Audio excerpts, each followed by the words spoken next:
25 ദിവസം പിന്നിട്ട് സെക്രട്ടേറിയറ്റിന് മുന്നിൽ LP സ്കൂൾ ടീച്ചേഴ്സ് റാങ്ക് ഹോൾഡേഴ്സിന്റെ സമരം.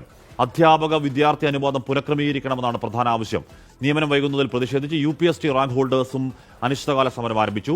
കൂടാതെ all Kerala PSC driver rank holders coordination കമ്മിറ്റിയുടെ നേതൃത്വത്തിൽ അല്പസമയത്തിനകം സമരം തുടങ്ങുകയും ചെയ്യും.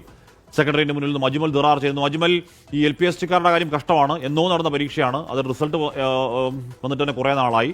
അടുത്ത പരീക്ഷ അടക്കാനും പോകുന്നു. പലരുടെയും ഏജ് ഓവറാകുന്ന പ്രശ്നം ഒക്കെ ഉണ്ട്.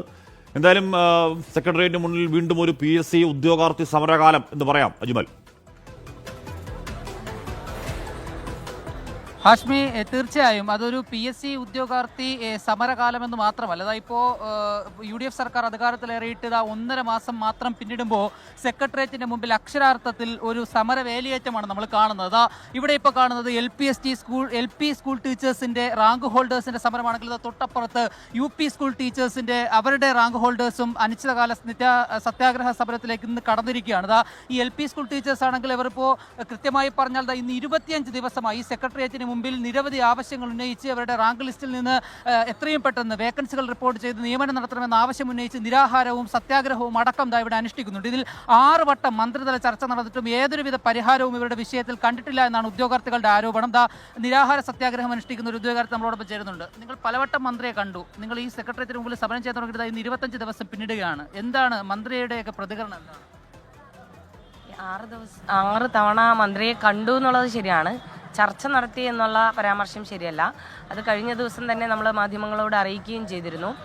ചർച്ച നടത്താനായിട്ട് ഇന്നേ വരെ വിളിച്ചിട്ടില്ല. അതുകൊണ്ട് തന്നെയാണ് സമരത്തിലേക്ക് കടന്നത്. ചർച്ച നടത്തി പരിഹരിക്കാൻ കഴിയാവുന്ന വിഷയം ആയിരുന്നു. പക്ഷെ അത്രയും ഈ 25 ദിവസം ഞങ്ങളെ രാവും പകലും തെരുവിൽ ഇരുത്തുക എന്നുള്ള ഒരു അജണ്ടയാണ് ഇപ്പോൾ അവരുടെ മനസ്സിലുള്ളത് എന്നാണ് നമുക്ക് മനസ്സിലാക്കാൻ കഴിയുന്നത്.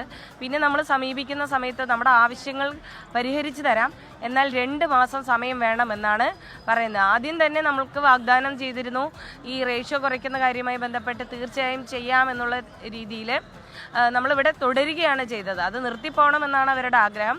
തീർച്ചയായിട്ടും ഇത് നേടിയെടുക്കുന്നവരെ നമുക്കിവിടെ തുടർന്നേ പറ്റൂ. ഹാഷ്മി, ഇതാണ് ഈ പറഞ്ഞതുപോലെ കഴിഞ്ഞ UDF യഥാർത്ഥത്തിൽ പ്രതിപക്ഷത്തിരുന്ന സമയത്ത് ഇവരിവിടെ സമരം നടത്തിയിട്ടുണ്ടായിരുന്നു. അന്ന് ഇവരുടെ മുമ്പിൽ വന്ന് UDFന്റെ കോൺഗ്രസിന്റെ പ്രധാനപ്പെട്ട നേതാക്കളായ KC വേണുഗോപാലും VD സതീശനും ഒക്കെ ഇവരോട്